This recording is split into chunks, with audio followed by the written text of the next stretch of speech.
When it comes to the most scrutinized team of the 2024 season, that is by far the Boston Celtics.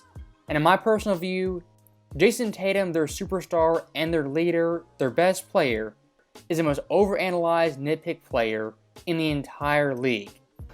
Maybe Tatum can change it if they somehow got over the hump and won it this year.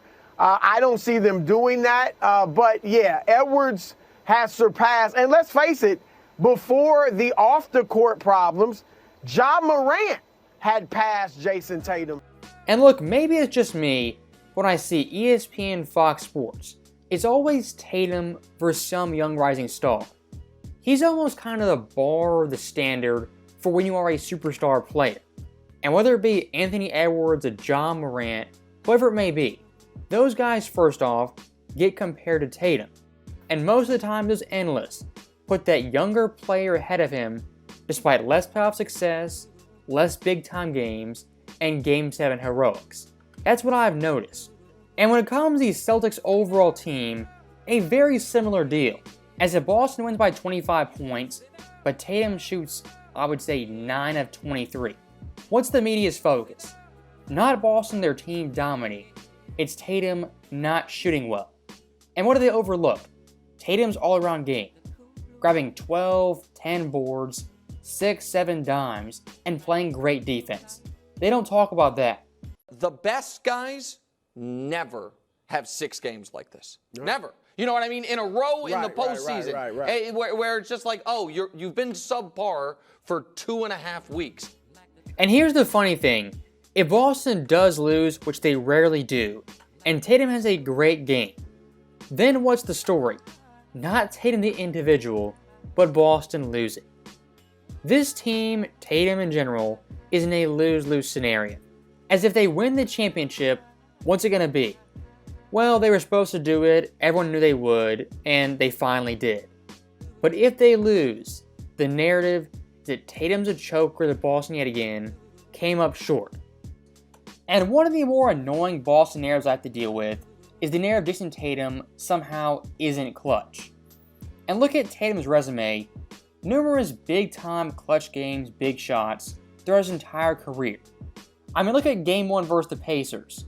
Yes, Jalen had a big shot to force OT, but Tatum in overtime took over a game-high 10 points and a huge 3 from the top of the key. Tatum having big fourth quarters, big overtimes, and just big-time shots, it's nothing new. But for the media, it gets pushed under the rug and memory hold. And I'm sure you guys have noticed it. The media, social media, just hates Tatum for really no reason. So Tatum was not ready when he first got into the league. He's not as good as LeBron, not as good as Steph, not as good as the old guard. And now he's not as good as the young guard, the international guys. Was his window 2 years ago? Was that the window to win his Grand Slam? Because I'm here to tell you, he ain't Jokic. Tatum's good. He not Jokic. And I'm here to tell you, he not Giannis. And I'm watching Wemby in the third quarter last night. And in 2 years, he's not going to be Wemby. After 3 boring minutes, The Rock says, know your role and shut your mouth! This guy's about as even-keeled as it comes. No controversy, no complaining, really no nothing. One of the more mild-mannered superstars in the league. And despite that, this dude is hated universally. And compare that to someone like Anthony Edwards, the golden child of the NBA, and a media darling. Anthony Edwards in Game 7 vs. Denver shot 6 of 24, and I defended him. But look at the media narratives when Ant has a bad shooting night versus Tatum going 11 of 25 versus the Cavaliers. It's a stark contrast. Yeah, I mean, you look at it like, we had 33, he had 33. Yeah, it took him 25 shots to get him. And he was 11 of 25, at least be 13 of 25. I was like, okay, he over 50%. You're absolutely right, Stephen A. He has it all. He has that, the ability to go out and get you 40, 50 points, the ability to play on both ends of the court. He has no weakness. I understand the NBA wants Ant Edwards to the face of the league. I understand that. But the way they're pushing him so hard, it's turned off a lot of fans from embracing him as that figure. As again, the discrepancy in narratives is just so stark right here. And people's memories are just oh so short. Tatum just last year in the second round at Game 7, the exact same scenario, scored 51 points, the most ever in a Game 7. But somehow this dude's a choker, never shows up, always folds. Somehow that's the narrative. I mean, look at Tatum's career Game 7 stats. 27 points, 9 boards, 5 assists, shooting splits off the charts, and a winning record in said Game 7s. And look, don't get me wrong, Tatum, he's had duds, choke moments, and moments where he comes up short. Most notably, the 22 finals. But again, the disparity in narrative, one guy, Ant Edwards, goes 6-24, he's praised, the face of the NBA. Then Tatum, 11-25, he's inefficient, not showing up, he has to do more. The narratives right there are pretty stark and hypocritical. And I can virtually guarantee you, if Tatum shoots 25%, 20%, and his team wins the game, what would the narrative be? Jayson Tatum is getting carried. And look, early in the playoffs, Tatum was not shooting well. And someone like Nick Wright made it a point to highlight Tatum's woes. Because I understand the Celtics have been blowing people out. So you can be like, well, he doesn't need to score more than 20. It's the percentages that are the concern. Yep.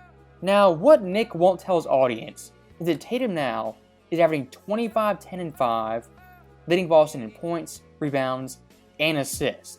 And in terms of plus-minus, the best of the postseason. Looking at every player of this year's playoffs, only 4 guys have averaged 25, 10, and 5. Tatum, Joker, Embiid, and Luka. Not bad company. And the defensive end for Tatum, overlooked time and time again. Again, going back to Game 1 versus the Pacers, Tatum, 10 seconds left, locked up Halliburton, and forced OT with his defense. Unfortunately, some players' defense, it gets highlighted, and their guy's defense is downright ignored. Again, going back to the media narratives and discrepancy between someone like Ant Edwards and Jayson Tatum. And one more thing I do want to highlight, during Sporting Night's game, she called Halliburton a young rising star at the age of 24. And it kind of caught me off guard. So Halliburton at 24 is a young rising star. But Tatum at 26, his legacy is sealed, he's a choker, never overcome that or win a title. It's almost better to be a Halliburton SGA, be 24-25, and miss the playoffs entirely till your prime. Because when you do that, your flaws aren't exposed, you don't have bad games, or lose series you should win. Case in point, SGA versus Dallas. And speaking of SGA, just like Halliburton, he's called a young rising star. When someone like Luka Doncic is the exact same age, but is viewed as a normal star because of his play in the postseason. So that right there is the end of the video. As always, thank you guys for watching, hope you enjoyed it. I'll see you next time.